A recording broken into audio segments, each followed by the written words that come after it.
a pessoa que vai estar do seu lado. Não escolha com emoção. Escolha pelo propósito de Deus que há na vida dela. Escolha pelo propósito de Deus que há de se cumprir na vida de vocês. Escolha pelo chamado que Deus tem na vida de cada um. Amados, agora, ainda em relação ao crescimento, não construímos algo sólido, mas em Cristo é uma certeza tão grande que vai haver prosperidade, que eu não tenho dúvida. Um casal quando está firmado, é uma certeza tão grande que vai prosperar, que vai se dar bem, que vai crescer juntos, abrir negócios, expandir cada vez mais a palavra do reino, no seu chamado e no seu propósito. E você, se você está se juntando com uma pessoa e não imagina o propósito de Deus se cumprindo na vida de vocês, isso é errado. Se você está pensando em uma pessoa, mas não pensa no chamado que Deus tem para a vida de vocês, está errado. O que você deve ter na sua vida, no princípio de tudo, quando orar, aquela moça é bonita, mas aí, está com propósito? Tem chamado? Tem que ter chamado. Porque se não tiver chamado, vai ser só um casal que em casa fica boiando no mundo aí. Você deve ter a certeza que quando se casarem vão crescer. Deve ter a certeza que quando casarem, naquela família vai haver bênção, vai haver prosperidade. E é algo que eu não tenho dúvida que vai ter no meu relacionamento. É uma certeza tão grande, uma fé tão grande de Deus, que um casal firmado no reino vai herdar o reino. Vai ter um reino na sua vida. Não é? Porque Deus nos criou para grandes coisas. Então, mas isso tudo você precisa ter esse pensamento antes, né? Na escolha da pessoa que você vai passar o resto da sua vida. Na escolha do cidadão, do seu futuro marido, da sua futura esposa. Deve ser morar bem antes, né? Ainda mais quando é jovem, amado. Jovem é negócio que vê uma menina bonita e já se apaixona logo.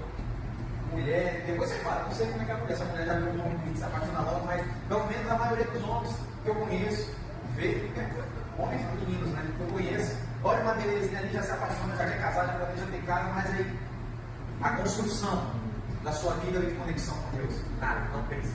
Aí quando casa é dois apeliados, é dor destruído, que não sabe o que fazer na vida, é a mulher brigando com o menino, é o homem brigando com a mulher, e etc. Por isso que é muito importante ter a prudência e sabedoria em escolher a pessoa que está do seu lado. É de suma importância. Você precisa escolher uma pessoa prudente também. Mas para escolher uma pessoa prudente, você precisa ser prudente, né? Lógico, né? Controle emocional, sabedoria nas palavras, responsabilidade e principalmente temor ao Senhor. Existe muitos também, né? No nosso caso, né? Como vocês já ouviram, né? Muitas pessoas aqui falando de os jovenzinhos da igreja, né, que se apaixona aí por uma menina de fora e quer converter, quer transformar ela de Cristo, quer trazer para cá. Mas, amado, se uma pessoa não tiver o mesmo propósito que você, esquece. É difícil, você vai chorar pela sua paixão, você vai ser magoado, seu coraçãozinho, mas o propósito de Deus é melhor. Amém. O chamado de Deus é melhor. A pessoa que Deus tem separada para você é melhor. Obedecer uma direção é melhor. Obedecer o que Deus tem, a voz do Senhor é melhor. E muitos não estão ouvindo. Muitos acham que é besteira, mas depois que está errado, você vê que não é besteira não. Depois que o negócio quebra a sua casa, você vê que não é besteira não. Aquele ciclo de muitas das vezes brigas, muitas das vezes discussões, desentendimentos, incompreensão, parece que um não fala mais a língua do outro, não entende mais nada, não é verdade? Então essa palavra eu creio que não é só para nós, os noivos, os que são comprometidos, os que estão nessa roda, são para todos, amém? Porque planejar o futuro em Deus, diga assim, é para todos. E Deus é o GPS que não falha, amém? O GPS do mundo, você pode calcular várias rotas e achar que a rota é perfeita, mas em Deus, diga assim, o caminho é certo. O caminho é certo. A direção dele é certa, amém? E lá em Provérbios 16:9 diz: o coração do homem planeja o seu caminho, mas o Senhor lhe dirige os passos. Diga assim, dirige os passos. Olha só, isso é muito importante. Quem dirige está no, diga assim, no controle. É muito, a gente lê isso daqui porque senão o Senhor guia, mas aí a gente não existe que o Senhor tenha o controle, né? Muitas das vezes pelo orgulho, pela insegurança, por não confiar em Deus. E aí na nossa relação é muito importante que nós tenhamos ali a confiança em Deus, de dar o controle, a direção. E muitas das vezes pode ser difícil, não é verdade? Difícil, mas é aquilo. Deus é o GPS que não falha. Amém? Amém. Aleluia. E todo casal, como Moisés falou, faz plano os 3 filhos do cachorro, nada de você ser milionário junto. Mas existe uma pergunta importante: quem está traçando a rota? Porque se nós estamos falando de GPS, que Deus é o nosso GPS, nós estamos falando de caminhos, de decisões. Amém? Porque planejar sem Deus é como dirigir sem GPS. A Eva nem sabe como é isso, né, Eva? Vocês que são casados, se você olhar para a sua vida hoje e pensar, poxa, eu andei sem GPS, não é verdade? Mas aos que são solteiros ainda, nós somos noivos, nós temos a oportunidade de, desde o início, brigar e seguir na direção de Deus. Amém? Isso não significa que os casados não têm mais chance, não. Todos nós temos a oportunidade nisso. Amém? Todos nós temos uma oportunidade em Deus. Porque planejar sem Deus é como dirigir sem GPS. Você até chega em algum lugar, mas pode ser o lugar errado, pode demorar muito mais e pode gastar muito mais. E pode até se perder no caminho. Não é verdade? Isso nos relacionamentos é muito claro. A pessoa começa ali, mil maravilhas, e chega um momento que você olha e pensa, cara, o que eu estou fazendo aqui? Por que eu fiz isso? Por que eu tomei essa decisão? Talvez por que eu estou com essa pessoa? Não tem cabimento. Por quê? Uma hora sair da direção de Deus. Né? Deus, ele é, a vontade dele é boa, perfeita e agradável. E quem anda nele nunca vai se encontrar perdido, nunca vai se encontrar sem direção. Amém? Então, como deixar Deus ser o GPS no nosso relacionamento, né? Como eu posso fazer isso? Sempre lembrando que sem sinal não tem direção. Né? Os casais buscam a Deus pensando somente em querer vir para o culto ser abençoado. Receber uma oração e tudo vai mudar. Não é verdade? Mas não, diga assim, eu preciso manter a minha conexão com Deus. Vai em Provérbios 3, 5 e 6 diz: confia no Senhor de todo o teu coração e não se estribes no teu próprio entendimento. Reconhece-o em todos os teus caminhos e ele endireitará as tuas veredas. Olha só, e ele endireitará as tuas veredas. Se você hoje olha para a sua família, para o seu casamento, para a sua relação e vê que vocês estão em caminhos tortuosos, o Senhor endireita as veredas. Amém? O Senhor é aquele que, como Moisés falou, refaz a rota e leva para o caminho certo. Amém? E todo GPS precisa de sinal. Sinal não há conexão, não há rota. Da mesma forma, sem oração não há direção. Sem palavra não há sabedoria. E sem Deus no centro, o casal começa a decidir na emoção. Olha só. Muitos cristãos pensam que só por ouvir um culto estão colocando Deus na sua relação. Mas isso não é verdade. Ter uma vida de oração, não somente individual, mas em conjunto. Buscar juntos a Deus. É importante. Amém? Que isso, gente? De ligação, tem os nossos momentos, né, de comunhão com Deus. E isso é muito importante para a gente se manter na rota. Não é verdade? Passar 3 meses, 5 meses sem se ver. No mundo isso é impossível.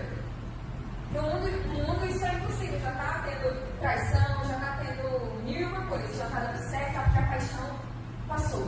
Mas se nós estamos buscando construir em Deus, nosso relacionamento, nosso casamento, nossa futura família, ela deve ser baseada em escolhas concretas. Amém? Não somente em um sentimento, não somente em emoção, mas no verdadeiro amor. E esse amor nós só temos em Deus. Amém?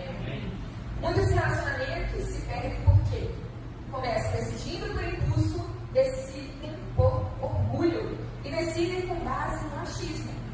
E eu acho, muitas das vezes, se perde em uma comunicação falha, que vai distanciando o casal, gerando fissuras no relacionamento, que uma hora ou outra quebra completo. Eu já ouvi várias experiências de casais, várias vezes. E uma das coisas que mais pega no relacionamento assim, é a comunicação, gente. Comunicação falha, uma hora a pessoa acha uma coisa e aí quebra e fica em silêncio. E aí já tem uma fissura ali. Tem aquelas pessoas quando ficam chateadas, decidem fazer a greve do silêncio? Isso aí é uma complicação. Aquela pessoa que quando fica chateada, vê alguma coisa, vai machismo e explode. É um 80. Outra coisa. Isso tudo, nós que somos noivos, a gente tem que vir agora. A gente tem que sair agora. Se eu faço uma coisa que afeta, né, o nosso relacionamento, isso precisa ser conversado agora. Se tem algo que eu não gostei, a gente precisa conversar agora.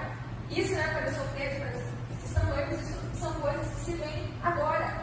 Porque, como ele falou, né, tem pessoas que pensam que o casamento não vai mudar, vai melhorar. Mas como a mamãe falou, diga assim, só piora. Só piora. Só piora. E nós precisamos ser realistas. Amém? Porque tem coisas que se não for resolvido. E aquilo, a pessoa certa, ela vai estar disposta a mudar sim. Amém? Ela não vai estar disposta, porque ela vai estar em Deus. E ninguém muda pelo outro, mas nós mudamos porque estamos em Deus. E o relacionamento em Deus precisa ter a disposição, a disponibilidade de seguir segundo a palavra, de seguir debaixo da sabedoria. Amém? Mas o GPS de Deus funciona diferente. Ele não trabalha com achismo, ele trabalha com propósito. Amém? O problema não é planejar. Planejar não é falta de fé. O erro é planejar sem consultar a Deus. Lá em Tiago 4:13 diz, Tiago 4, até o 15. Ei agora vós que dizeis, hoje ou amanhã iremos a tal cidade, e lá passaremos o ano, e contrataremos e ganharemos. 14. Digo-vos que não sabeis o que acontecerá amanhã, porque quem é a vossa vida é um. Aos casados, pensem em quantas coisas você já fez sem consultar a Deus, no seu próprio achismo, na sua própria emoção, debaixo do orgulho, e deu errado. Muitas coisas, né? Por quê? Porque mas em Deus, Ele é o nosso GPS que nunca vai falhar. Só apenas nele nós temos a segurança de que dará certo. Amém? E se hoje nós pensamos em algo, construir coisas, nós precisamos colocar nas mãos de Deus. Amém? Se a gente, como a gente falou, nós vamos nos mudar, lá veremos, lá ganharemos, e lá as coisas vão acontecer. Mas se não tiver o quê? A direção de Deus, diga assim, não vai dar certo. Não vai dar certo. Quando o casal é junto, eles colhem os frutos juntos. Casal que ora, discute menos, se entende mais, decide melhor e erra menos. Os casais aqui, quando foi a última vez que você orou, não sozinho, mas com a sua esposa, com o seu marido? Isso é importante, mesmo depois de casar. Amém? E outra coisa que eu quero falar: o GPS não é só destino, ele é caminho. Diga assim: GPS. GPS. Não é só destino. Não é só destino. É caminho. É caminho. O GPS não é apenas para mostrar onde você quer chegar. Ele recalcula a rota, corrige desvios e aponta a melhor direção. Lá em Provérbios 16:9 diz: o coração do homem pode fazer planos, mas a resposta certa vem do Senhor. Amém. Amém? Como o apóstolo Ricardo falou no início, muitas pessoas casam, eles lá espiritualizavam tudo, mas essa pessoa que está do seu lado, você gosta da companhia dela? Porque nessa rota rumo ao propósito, é ela que vai estar do seu lado. E também, Deus nos ensina como caminhar juntos até lá. Porque aí, a gente casa, não, nós temos um propósito, nós vamos chegar lá. Mas nesse caminho, tudo desanda entre nós. Foi culpa de Deus? Diga assim, não. Deus me desceu aqui na terra e falou para mim casar. Foi uma escolha, nós oramos, nós vimos o propósito juntos e dissemos, nós vamos chegar lá. Mas se nesse meio tempo eu olhar para essa pessoa e não avaliar e não averiguar, né, tem muitos casais que têm incompatibilidades. E os meus pais, eles são assim, eles são muito diferentes um do outro. Mas, porque eles decidem por Deus dia após dia, eles estão juntos. E vão caminhando juntos. Amém. Amém? E o casamento, ele não é Deus nos uniu para o propósito. Sim, Deus nos ensina como caminhar juntos até lá. Né? Para não virar aquele casal que é amigo só, que é parceiro. Mas que casamento que é esse? Né? Que Deus é esse? Que só nos leva lá para o propósito, mas é a caminhada.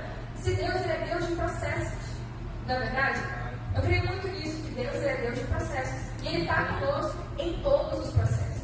Amém. Mas é nossa escolha colocar Deus em todos os processos. Amém. Porque se começar com o GPS aqui certinho, não, está pensado com Deus. Mas lá na frente, se querer trocar pro Google Maps, aí já era. Aí já era. Pela Waze, né? Que é até melhor que o Google Maps, mas complica. Tem falhas, tem erros. E em Deus não tem erros. Amém? Amém. Se o relacionamento fosse apenas propósito, uma sociedade, uma amizade também serviria. Porque se o objetivo do casamento fosse apenas alcançar um propósito, não precisa casar não.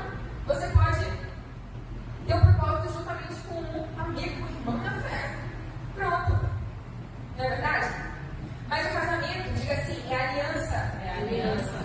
É afeto. É afeto. E é admiração. E é admiração. Se não tiver isso, a gente olhar para o lado espiritual e não ver também o lado de que você vai estar caminhando junto com uma pessoa, com um ser humano que tem falhas, que tem erros, que tem costumes. Eu e Moisés, a gente tem pontos iguais, mas também temos muitas coisas diferentes. Uma coisa que a gente tem assim, a gente se bate todo dia, que se bate não, que a gente vê isso todo dia no molho, é uma coisa muito pequena e muito simples, que eu gosto de água natural e ele só toma água gelada. E aí na casa todo mundo toma água natural, e quando ele chega não tem água gelada, aí ele fica chateado. Por quê? Porque ele já falou pra mim que ele só toma água gelada. E eu vou ter que providenciar a casa água gelada pra ele beber. E aí quando a gente casar, como é que vai ser? Eu só vou beber água natural e ele vai ter gelada. Então vai ter que ter 2 águas, né? E essas coisas a gente tem que ver antes. Já pensou aqui de casa? Vai ver brigando por causa do quê? Besteira, por causa de água. Muitas das vezes a gente tem falhas na comunicação, eu não entendo o que ele fala, ele não entende o que eu falo. Se a gente deixar a impaciência entrar, já era. Acabou o noivado aqui. Por quê? Porque nós precisamos entender que no relacionamento nós somos pessoas diferentes. E que se nós escolhemos estar juntas, nós precisamos nos compreender. Amém? E manter essa compreensão até chegar ao propósito. Porque se a paixão acaba, o que fica? Diga-se o amor. E o amor de Deus ele é baseado na aliança, na fidelidade, no afeto. O relacionamento precisa ter a admiração de olhar para o outro e ver coisas boas, e ver coisas de Deus, e ver que tem uma pessoa do seu lado que é de caráter, que cuida de você. Amém? Propósito sem amor gera frieza. 2 pessoas podem ter chamado ministerial, podem ter visão alinhada, podem servir juntas, mas se não houver carinho, admiração, compreensão e cuidado, satisfação na presença um do outro, isso vira parceria e não casamento. Não é verdade? Parceria. E aí, no futuro a gente não casou pra quê então? Podia só ser amigos, pronto. Mas em um casamento precisa ter coisas além. Amém? Propósito sem amor gera frieza. E esse amor, quando você está lá impaciente, chateado, quando começa a ver todos os erros da outra pessoa, aí que entra o amor de Deus, né? Porque só esse amor tudo crê, tudo suporta, tudo espera. Diga assim, tudo suporta. Tudo suporta. Tudo suporta. Ter uma vida a 2, mas no desenrolar do matrimônio eles tiveram as próprias experiências dele, porque ninguém vai se livrar disso, amém, amados? Tanto os que já estão construindo, quanto os que começaram errado, os que começaram certo, todos terão a sua experiência, amém? E não existe outra rota, amados. Como a Isabel uma vez estava falando aqui, né, a pessoa certa. A pessoa certa é aquela que se submete ao Senhor Jesus, amém? A pessoa certa é aquele que se submete verdadeiramente a Cristo, onde o homem cresce, deixando Cristo ser o cabeça dele, né? E ele passa a amar a esposa como Cristo amou a igreja, e a mulher entende a submissão não mais como uma opressão, mas como uma proteção, amém? Então nós estamos aqui para compartilhar um pouco, eu e essa jovem senhora aqui, temos 18 anos de casados, amados. 18 é história, Fizemos irmãos. recentemente 18 anos de casados, e eu vou dizer para você, totalmente diferente um do outro, né? Eu e Grace, nós enfrentamos guerras diversas, principalmente por incompatibilidade de gênero. Nós tivemos umas experiências assim muito dramáticas ao ponto de chegarmos até pensarmos em separação nesses 18 anos de casado. Logo quando a gente casou, tudo muito bom, tudo muito legal, alugamos uma casa muito boa, chegamos ali num ambiente já tudo preparado, com todas as coisinhas que um casal precisava para começar uma vida doida, nós já tínhamos, entendeu? A toalhinha lá no cabide, espelhinho no banheiro, tudo organizado. E eu, né, aquele homem que foi criado numa família totalmente aglomerada, né? Onde o irmão deixava a sandália na porta, quando procurava, ela estava no pé do outro irmão, entendeu? Onde o irmão se chegava com a toalha do outro, vestia a roupa do outro sem permissão. Então eu cresci dentro disso, e casar com uma mulher totalmente organizada, onde a toalha dela é dela, onde a minha toalha é a minha, e cada um usa a sua toalha e pendura ou estende no cabide, né? Então a gente já começou nesses fights, né? Onde a toalha já ficava em cima do colchão e ficava aquela marca molhada, né? Quando não, a cueca ficava no chão, né? Então, Marcos, são essas experiências da vida real, né? Olha uma pessoa que está falando, pensa em você vai ter as suas experiências. Vai ter as suas experiências. Então, muito bem falado aqui com Moisés e Elizabeth, eles têm tudo para dar certo, amém? Tudo para fazer a coisa certa, amém? Amém, Marcos? Amém. O nosso tema hoje, irmãos, é remover o entulho, amém? E não é só o entulho não, a gente vai remover a nossa máscara da nossa cara, a gente vai remover a farsa, a gente vai remover a mentira, a gente vai remover a cilada do diabo, amém? Então se você estava dormindo durante essa meditação anterior, agora tu vai acordar, porque tu vai jogar o lando do diabo que estava no teu casamento, amém? Então, ó, o fogo do Espírito Santo, amém? Agora Deus, vamos aplaudir o Senhor para acordar para isso. Vamos começar com um texto muito polêmico no mundo cristão e principalmente para a cabeça dos teólogos de plantão, para os religiosos. Esse versículo ele é muito polêmico, amém? Mateus capítulo 5, versículo 31. E para remover esses entulhos, não existe pior entulho, amado, do que viver uma vida de casado, mas uma vida de repudiados. Você sabia que é possível um casal viver casados, morando na mesma casa, mas repudiar a sua esposa, ou a esposa repudiar o seu marido? Você sabia que é possível um casal estar aqui ministrando, pregando, ensinando, ministros que vai ministrar em congressos e etc, aí renomado, com a aparênciazinha bonitinha ali, todos bonitinhos, vestidos com um sapatinho longo de pão doce, né, brilhoso, mas vivendo uma vida de repúdio em casa? É exatamente isso que Jesus, ele confronta os fariseus, os mestres da lei, e todos aqueles que queriam confrontar Jesus. Assim, isto foi dito, quem repudiar a sua esposa, delicado de divórcio. Então, amados, o repúdio, ele ainda não é o divórcio oficializado. O repúdio não é ali um documento assinado que o próprio Jesus disse. A natureza do coração do homem, ele faz com que eles vivam em repúdio, e o repúdio abre brecha para o adultério, e o adultério abre portas para haver o divórcio. E o divórcio não está escrito no princípio, né? O divórcio não está escrito no princípio. O que está escrito é que Deus vai unir duas pessoas totalmente diferentes para viver em unidade. Amém, amados? Então, repudiar nunca vai começar no cartório, irmãos. O repudiar sempre vai começar no tratamento e na forma como você trata seu cônjuge.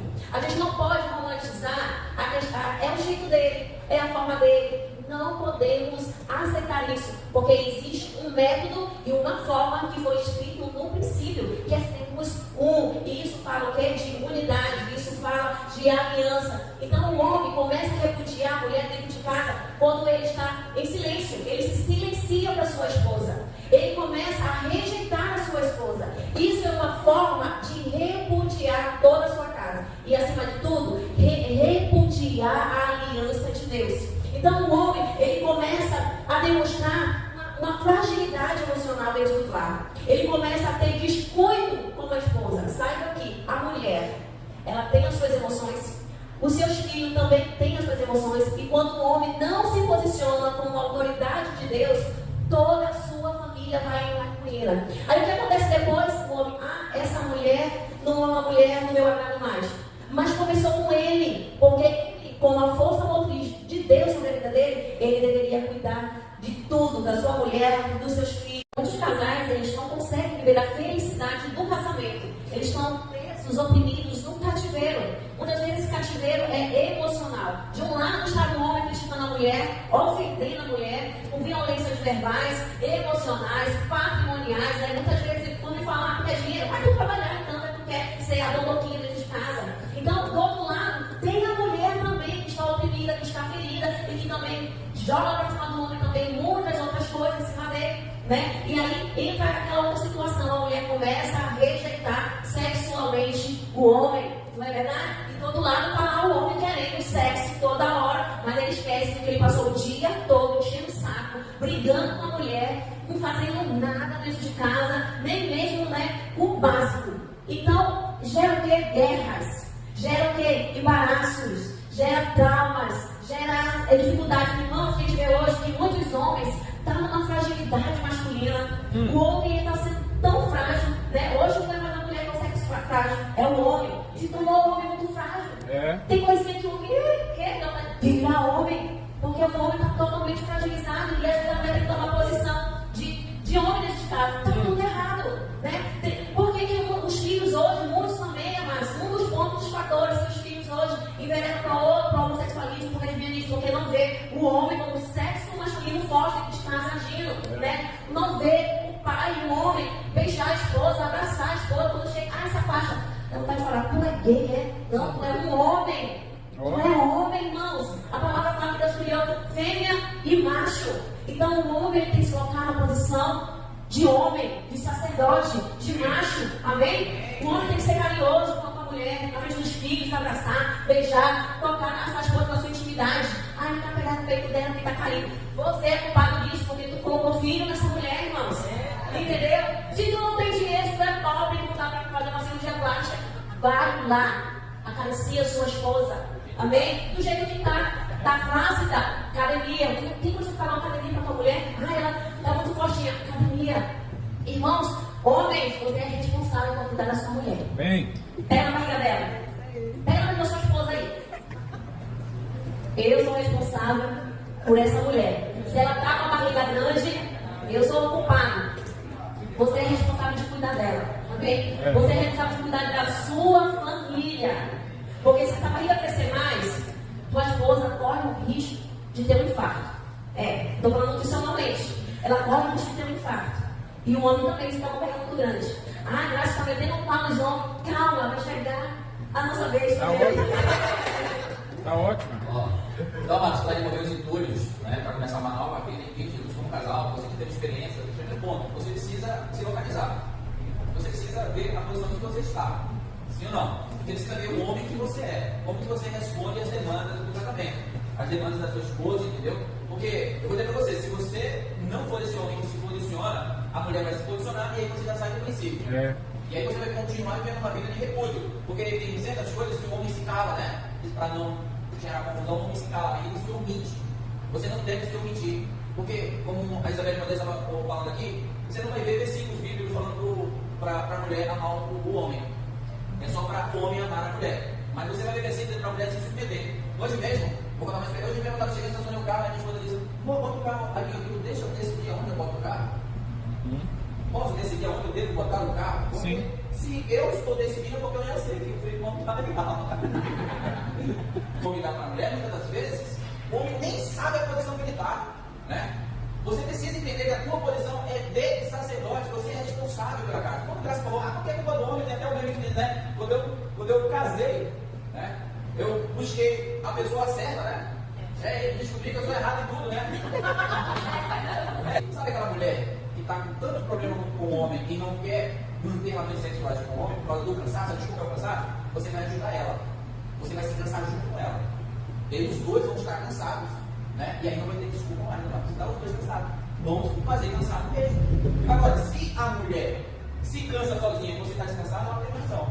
É ou não é? Ela não tem dificuldade de lavar uma louça, de arrumar em casa, varrer, passar pano, isso aí, coisa que o homem também faz, entendeu? Agora é bom que o homem gera uma condição, né? Boa, a qual ele consiga pagar outras pessoas para fazer. Enquanto não, ele precisa fazer junto com a mulher. Quando deixar a mulher sozinha na pia, eu sempre falo isso com a minha esposa hoje, né? Hoje, anos atrás. Porque antigamente ela tinha que fazer. Entendeu? Porque você está precisando de alguma coisa, está precisando de ajuda, geralmente ela vai dizer sim, mas toda vez que você pergunta se a mulher está precisando de ajuda, ela vai dizer que sim. E aí você não pode perguntar só por educação, você tem que perguntar porque você de fato quer ajudar, entendeu? Se ela está fazendo a janta, você vai lá cortar a cebola, entendeu? Eu detesto, eu amo alho, mas vai dar um carão. Eu vou ajudar a fazer comida e a gente vai comer junto aqui. Pronto, está decidido, entendeu? E aí você vai tomando posição de sacerdote, né? Porque o homem, ele nasce macho, né? Ele cresce, se torna homem, e ele vem para Cristo e tem que se tornar um sacerdote. Amém? E na posição de sacerdote, a culpa é do homem. Tudo vai ser culpa tua. Exatamente. Sim ou não? Até se a tua mulher foi embora e te abandonar, a culpa foi tua. Sim. Sim ou não? Sim. Então esses entulhos, eles vão fazer com que você primeiro repudie sua mulher, ou a outra mulher se repudie, até que chegar o adultério, chega o divórcio, e aí você vai entrar na estatística dos brasileiros. A cada 100 casamentos, 47 se divorciam antes de completar os 10 anos de casado. A cada 100 casamentos, 47, quase a metade. E o tanto de cristão que tem no Brasil, isso era para acontecer, Marcos? Não. O tanto de pessoas que se diz cristãos no Brasil, era para ter sim esse divórcio? Não era. Entendeu? Olhe para o homem que está falando, diga, você precisa pagar o preço para se tornar um sacerdote. Amém? Amém? E um dos pontos também é que as irmãs, elas são vingativas, né? E um dos pontos chaves que as mulheres aproveitam com malícia é deixar o homem de jejum de sexo, né? E aí entra também, irmãos, a porta para que entre o adultério. Porque a amante, ela vai gostar de dar para o marido. É verdade. Não é verdade? É. Ela, eu não gosto de transar com meu marido, não gosto de... Irmãs, para com isso. Primeiro que isso é saúde para o corpo da mulher, para a mente, para o bom humor da mulher. É necessário.